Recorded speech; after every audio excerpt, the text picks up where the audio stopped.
Good morning, everybody present here to one and all. Ladies and gentlemen, our esteemed guests, we have with us here our Dean Sir of Royal School of Business, our HOD, and our esteemed professors and my fellow enthusiasts. Today, we delve into this insightful guest talk show where we talk about the ever evolving dynamics of shipping and logistics management. I am Sakshi Paul and I'm thrilled to be your host as we navigate through the intricacies of this vital industry that forms the backbone of global trade. A cheerful morning to all global royals, and in particular to these MBA, IB aspirants.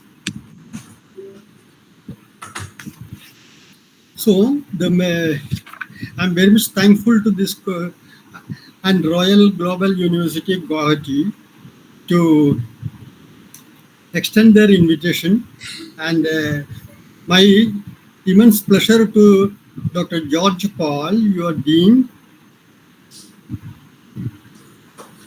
Okay, so the topic is and selected at the dynamics of shipping and logistics management.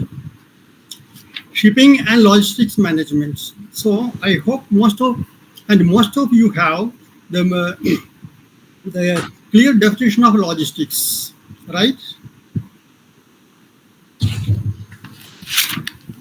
And logistics is initially it was linked with the military movements, the entire military battalion or in the regiments and like that. Then the scope is slowly extended to the commercial side. And when it comes to the commercial side, then the logistics starts from the point, the movement of goods or services from the point of concern to the point of demand.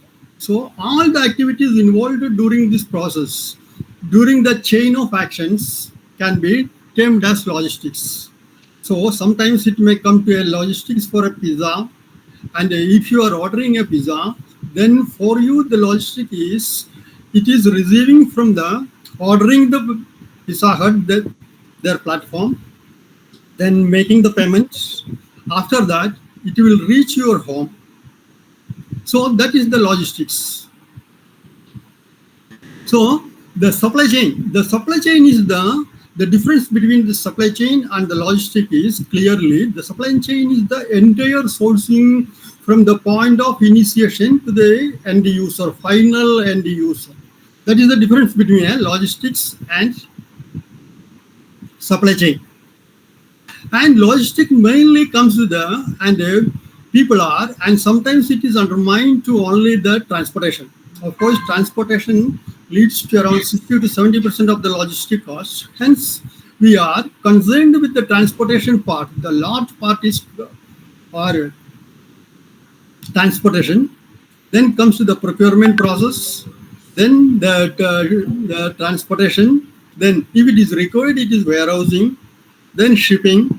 Then clearing. That depends upon the domestic or international or trades. Now, importance of international commerce or foreign trade.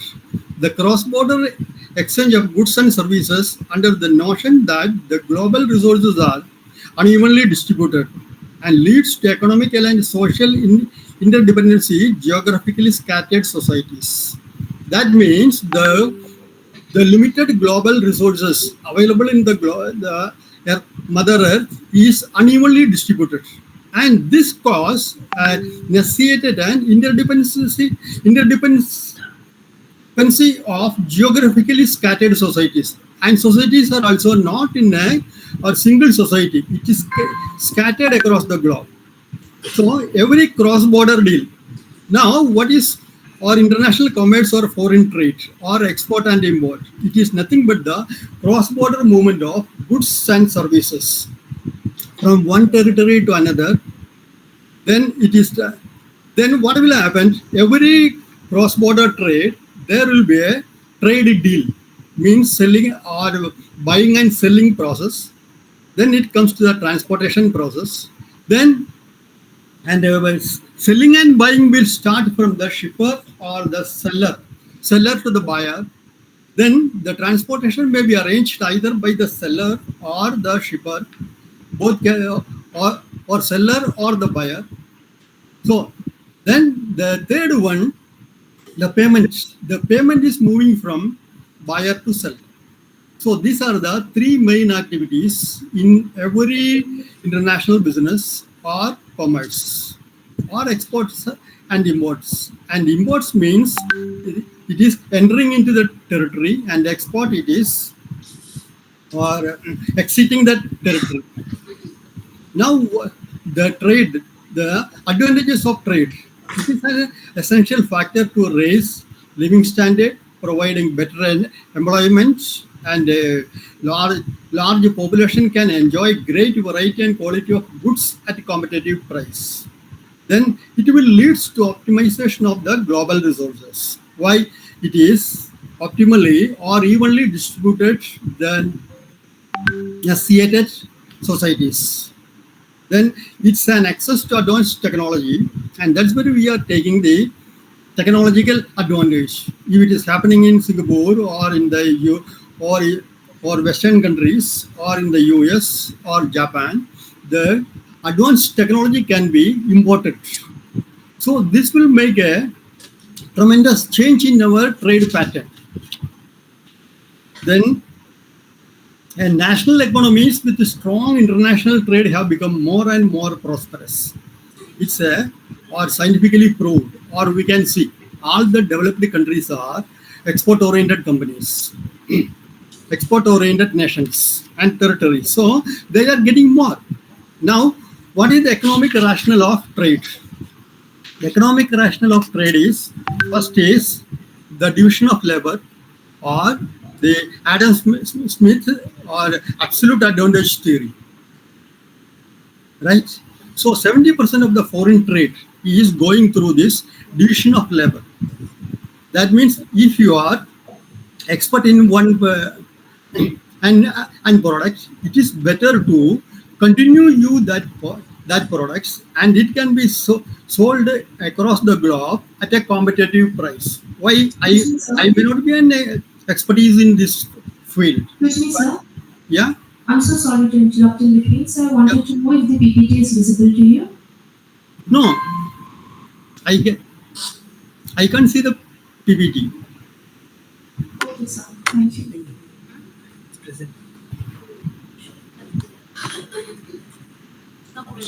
No, it's okay. I shall continue without the PPT. Okay, sir. Thank you. That will be better. If it is not coming, it's better to avoid. I shall continue this, and after that, the PPT will be shared to all. It's given to your Sure. faculty, so it will be circulated to all. Okay, thank you, sir. You may continue. So that trade economics of trade is, and this might have already studied the IB students, the division of labor or absolute advantage, and the second one is David Ricardo's comparative advantage theory. That means if you are producing a thing at a cheaper rate, or rather than in our side, then it is better to get it from the cheaper side rather than going for producing at your ends. The same way, if Assam tea is very cheap and it is best tea available in India. So in Punjab or Delhi, it is instead of going for cultivating or farming the tea, it can be simply purchased or bought from Assam. That is called the comparative advantage theory. And this phenomena is everywhere in the open market economies.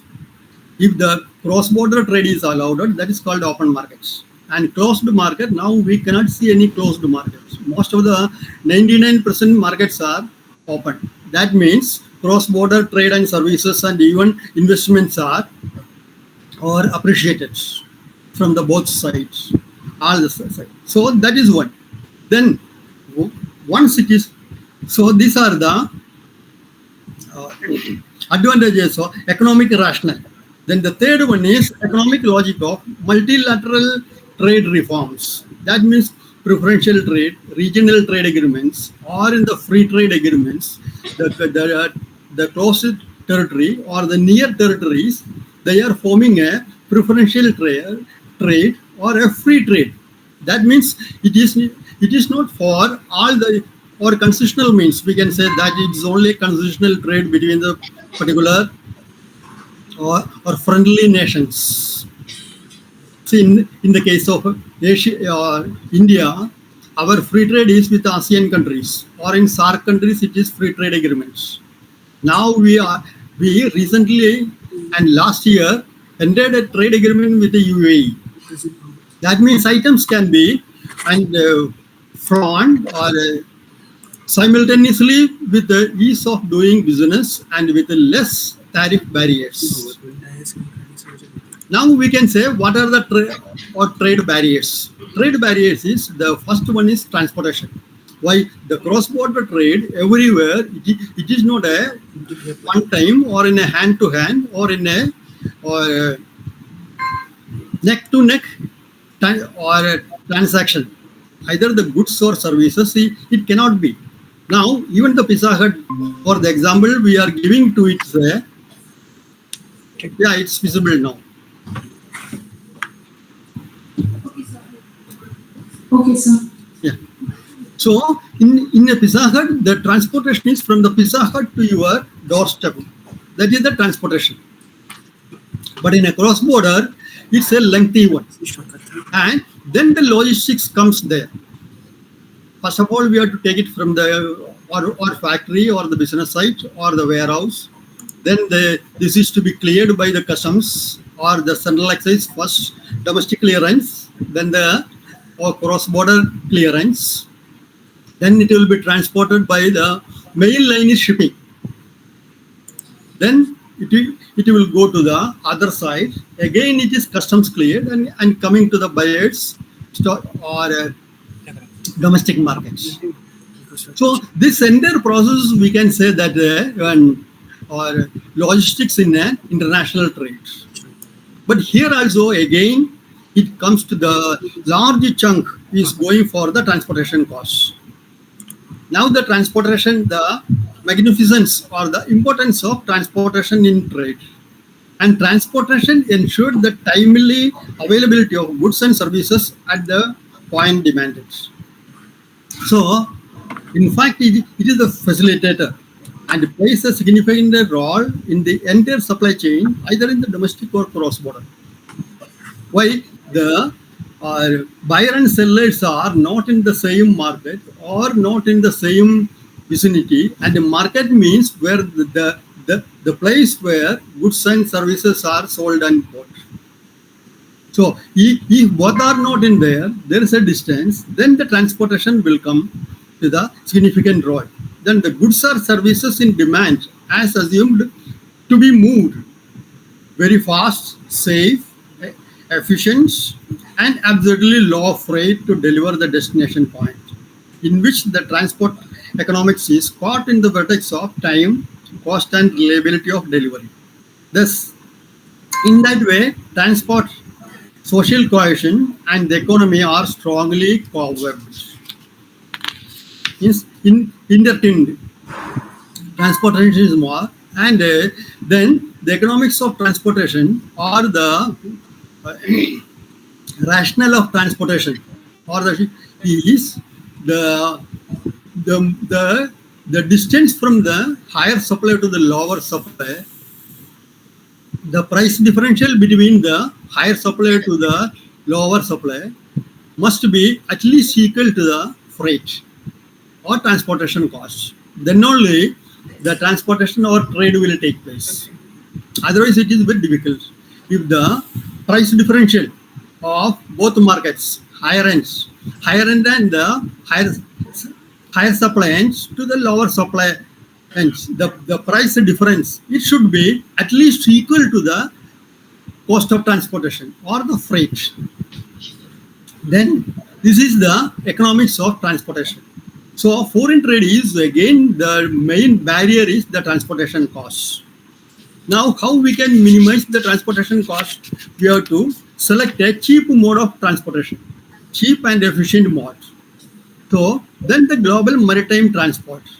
This is the crux of the issue. The waterborne movement is the movement is the cheapest, eco-friendly, energy efficient, and lowest accident rated mode of transport, as the force or the power required to move the floating freight is always less than any other modes, isn't it? See, the energy required to move any freights through the water is less than its counterparts, railways and road transports. Why? The apparent weight loss caused in the water. So that is the main advantage. So if you are keeping the waterborne trade or waterborne transport, the main advantage is freight or the less energy. Less energy means less transportation costs, and all other are kept equal, even though there is an advantage. Then, based on the neoclassical economic thought, that means commodities can be traded only from higher supply to the lower supply if the prevailing price differential is higher enough to cover the transportation costs, as I discussed earlier. Now, the what are the advantages or the salient features of maritime transport? And maritime transport is nothing but the waterborne transport. Either it is in the coastal or in the high seas or in the waterway, inland waterways, all types, or in the canals and sometimes lakes. So all are combinedly to be defined as the maritime transport.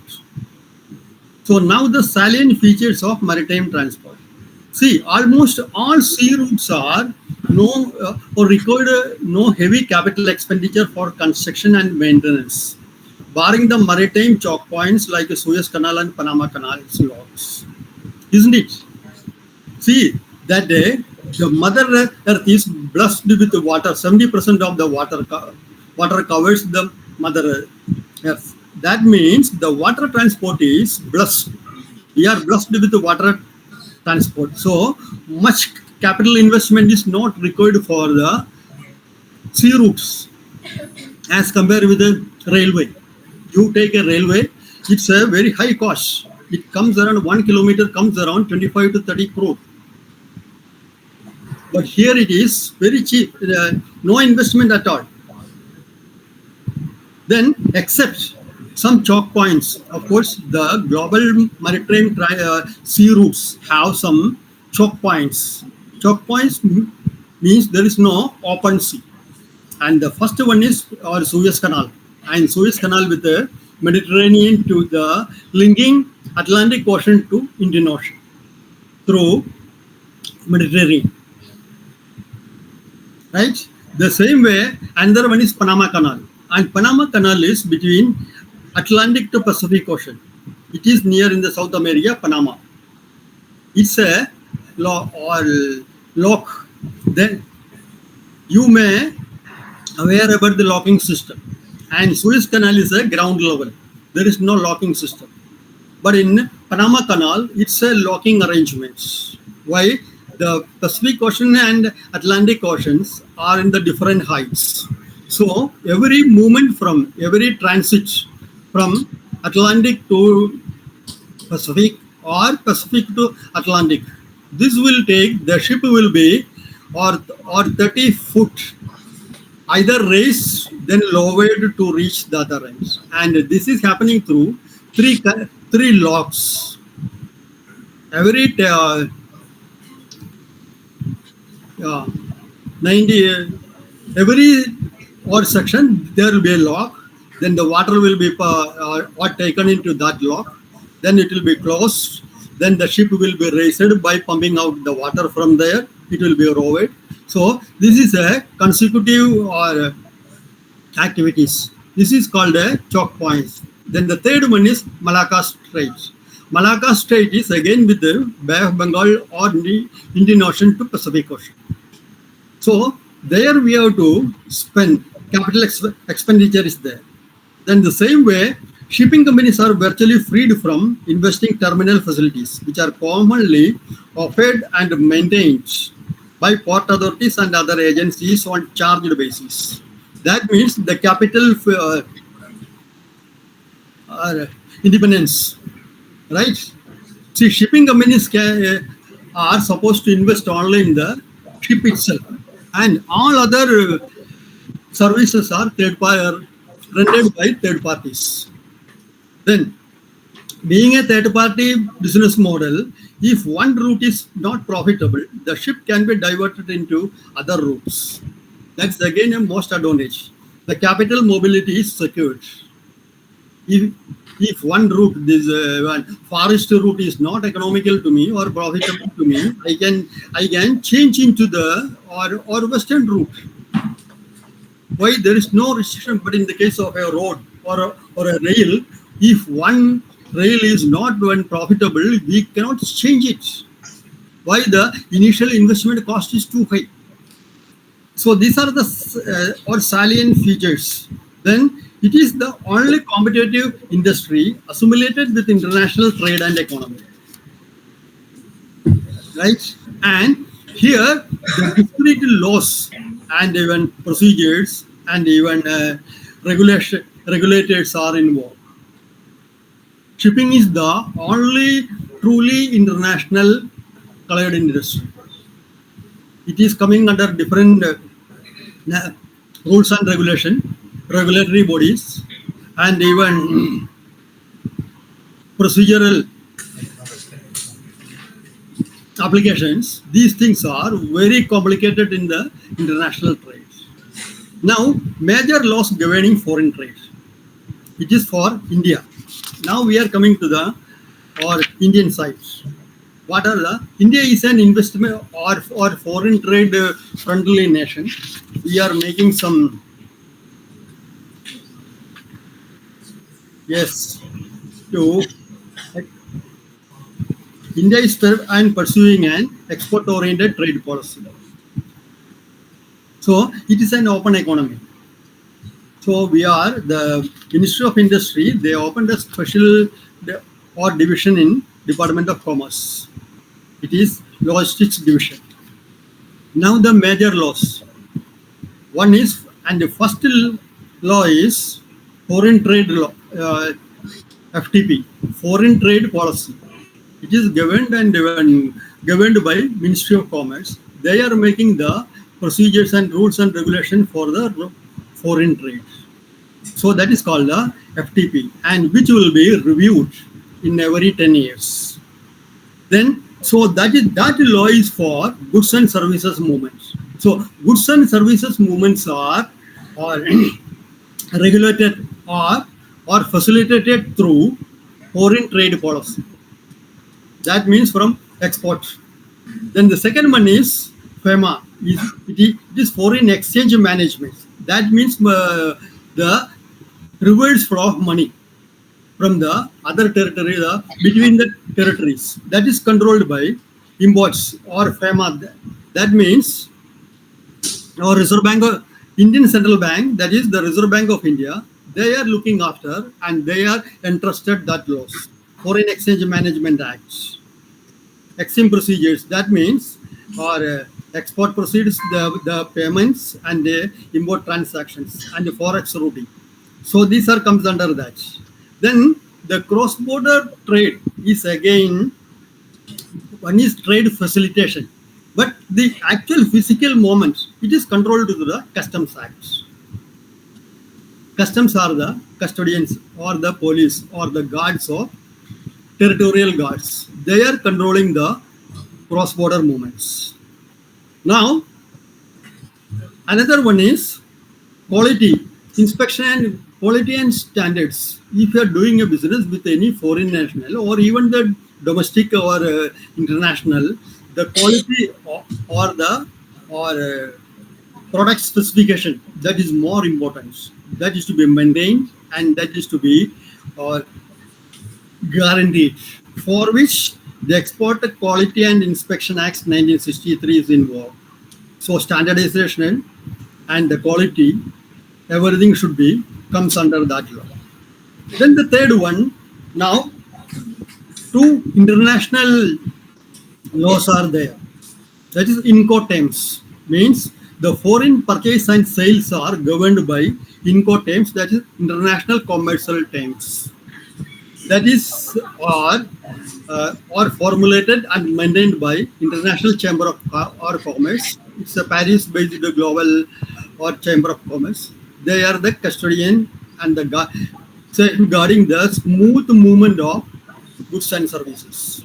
So their terms and their Incoterms means international commercial terms, means that is the price basis. See, if you are ordering a pizza, then Pizza Hut, the price basis is at for door delivery, right? So we have to pay the entire. So that's called the price basis, including the cost of the pizza and transportation and delivery at home. The same way here is also, if it is a different territory, then the cross-border movements will be more, and the rules and regulation and what is the basis. So that basis should have the same meaning in all languages across the globe. Every territory, say it's a FOB, that means free on board. It's an international commercial term. So the FOB means it is free on board. That means the supplier or the shipper will supply the material on the vessel or the ship. Up to that, it is the price. So the price quoted, the invoice raised by the shipper will be contained only up to that much. That means the freight is to be borne by the buyer. That is the difference. So we have to get the clear understanding or the definition of the commercial terms across the globe. All territories should have the same meaning. So that is called the Incoterms. Now 2020 is going on. Seventh, I think it's the seventh edition. Seventh or sixth time, I'm not sure. Then the next is UCP. UCP 600. That means Uniform Customs Practice and Documentary Credits. That is mainly for payments. How the payments are coming? International payments are coming and governed by this law. UCP, it's a credit payments. Documentary. So now we are going for the importance of or documentation. Let me check this. See, here we can see the foreign trade, the time lag is small. Once you are sold the material, when the reaching of the material to the buyer and reaching the money to the seller is a time lagged one, because due to the distance matters. So how the things can be maintained and how to minimize the risk from the both parties. So cross-border trade is entirely different and very complex in nature than its counterpart, that is domestic trade, as the former is governed by multiple laws, acts, regulatory mechanism, and prevailing in exporting as well as importing countries, plus complying the international trade and commercial agreements and laws. That's the way. It is going through an array of rules and regulations. See, first of all, the trade policy. And trade policy will check whether the trade is allowed or not. Then the customs policy, the Customs Act will check whether the goods are permitted or not as per the trade policy. Then whether it is cleared from the domestic market. Then the transportation, the shipping, the carrier. Now, who is the carrier? Now, what is the responsibility of the carrier? Carrier means that ship, we can say, or the main carrier is ship. Otherwise, the subcarriers are from truck or in rail or in inland waters or even coastal waters. That is from the factory to the main shipping ports, seaports. So that is called inland transportation. So this is also now who will do the inland transportation. It's also a issue. That is to be clearly mentioned. That is why we are taking ICC, International Commercial Terms. So then, and since the document based third party, that means carrier and banks, physical transfer and receipt of goods and money between seller and the buyer, and the time lag due to geographical difference or distant trade associated with the risk are very high, right? Now, the buyer is, for example, shipper is already exported the material or handed over to the carrier. That means he has no control over the goods. It's already given to the carrier. Of course, carrier is already instructed. You have to or deliver the goods to the buyer or the consignee as per the terms and conditions, which is already dictated. But in the same case, buyer is also at what is the buyer's risk? Once the payment is paid, especially in foreign trade, they will there won't be nobody will wait for the transaction of the goods. The payment and the transaction should be based on the documentations. So that is the main importance for documentation. And here what they do, the seller will say, the buyer will put some terms and conditions. Okay, once you or transport or board or ship the material and give the or bill of lading, that is the receipt given by the ship or master, shipping line, then I shall release the money. Once I received this document, I shall release the money. The same way, the shipper will say, first of all, you give me a guarantee for you will release the money. So that is called the documentary credit. That is giving an agreement between the third party banks, buyers and sellers, and they don't have any confidence.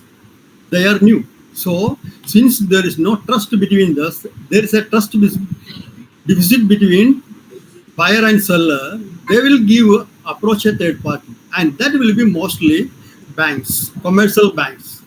They will take the responsibility. The buyer's bank will take the responsibility that, okay, once the documents are cleared, I will release the payments.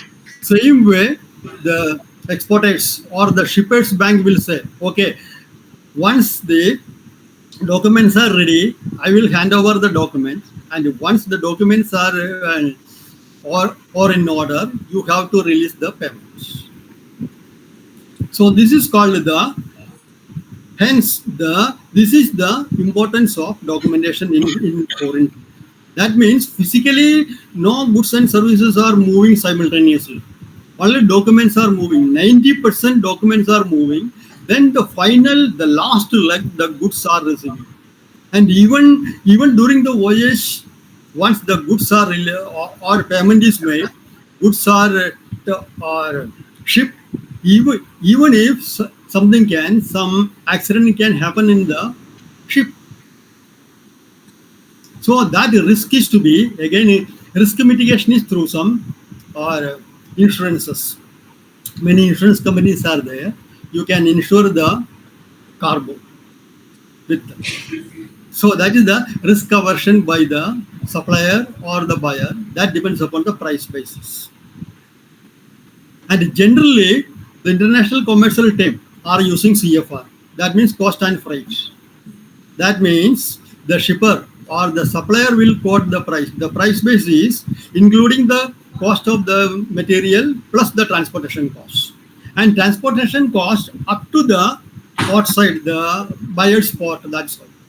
Once it is arrived at the buyer's port, then buyer has to board the subsequent transit and transportation.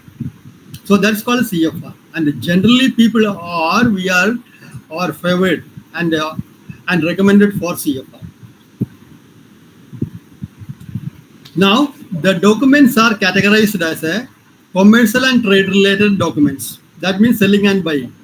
That will come commercial invoice, then certificate of origin, then or even quality certifications, etc. Then transport or related. That is the physical transport of goods from seller to buyer. That is carrier-based documented. The document related with the or carrier. Then the third one is payment related. That is the bank related. From money will flow from the buyer to the seller. Then the regulatory acts and agency related. Means so many agencies are coming in that during this clearing process, loading, unloading. So they are regulatory. These are called regulatory related documents. So in a foreign trade, the main is coming to this or document related. This is the only document related industry. Now, the significance of logistics in national economies. The world, the world logistics was earlier termed and towards military troops and equipment movements. As I told, the logistics word was used only for an defense purpose. Their battalion movements. But later, its concept and scope have gradually widened and extended to other domains, especially in the commercial world in particular, where it is broadly defined as the entire activities involved in the flow of goods and services from the point of origin or point of concern, we can say, not even the origin, on the point of concern. Why? I shall explain now. Point of concern and point of origin both are different. See, if your point of concern of a pizza is only from the Pizza Hut to your home, but the point of origin, it may be or somewhere else, we don't know from where it is get it supplied. So this is called then the point of origin is at the point of demand. That means where it is demanded, not the end user. So all activities in the input related, that is sourcing, procurement, handling, transportation, warehousing, inventory, these are called inbound logistics. Now the logistics is vertically divided into or inbound logistics or inward logistics or production logistics.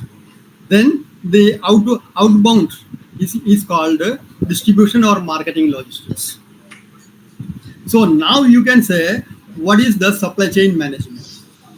Combining this inward logistics or marketing logistics or production logistics or even distribution logistics plus the process, right? Where it is manufacturing. This is called the entire supply chain. That will, there it will come. The supply chain management means the management of all the activities involved from the point of origin to the end user. That is it. So this conversion activities of inputs through manufacturing, production, assembling, processing to final outputs are excluded from logistics. Hence, the above three are called supply chain. Accordingly, the management of cross-border inbound and outbound logistics are manufacturing or production, assembling process is called global supply chain management. So, they put into the three, this is called the global supply chain management. Now, the logistics facilitates transport and which is the main pillar of this, and many, due to this reason, many economies are devised comprehensive and dynamic logistics strategies in accordance with the trade logistics as well as integration with the global economy. And it enjoy, in India, it enjoy the infrastructure status and deliberating the major role of logistics in national economies. World Bank has developed a logistics performance index. It's an index just like any stock market or any other type of indexes. It is related with the six factors. One is cross-border trade facilitation, that is customs. Second is infrastructure, that is trade and transportation. The third one is freight competitiveness. That means the cost of the freight. Then fifth one is quality of logistic service. The quality. Quality is more important. Then the timeliness. Quality and time bound. Why we record the material at the point of demand in right time. Then tracking and tracing, if it is possible or not. Once it is shipped from US, it should be able to trace from by sitting at Mumbai or Delhi or even Kolkata, somewhere, anywhere. So that is these all these and factors are considered to make the LPI, Logistics Performance Index. So why the shipping, the economic rationale of shipping and the importance of shipping in logistics. This is why, because the large chunk of the transportation is taking place through shipping. So this is the importance, and shipping will take either in the bulk movement or in the break bulk movement. And today, the seaborne trade is scaled to more than 11 billion ton, which was accounted to only 2.6 billion in 1970. So you can imagine. And about 90% of the world trade is seaborne. The global shipping is directly facilitate and support the growth in trade, economic success and fortunes. And we can see the trade has been closely intertwined with maritime transport due to its ability to offer cost-effective, high load capacity in economy of scale. And the freight is always depends on the economy of scale. It is the unit cost, right?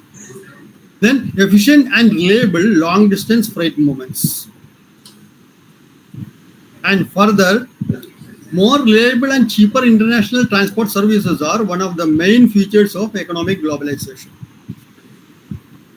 And shipping is again divided into bulk shipping, and bulk shipping is mainly for bulk raw materials or primary products. It is mainly or food grains movements or coal, iron ore, or rock phosphate, some other or primary movement where the cost is cheaper but the quantity is more.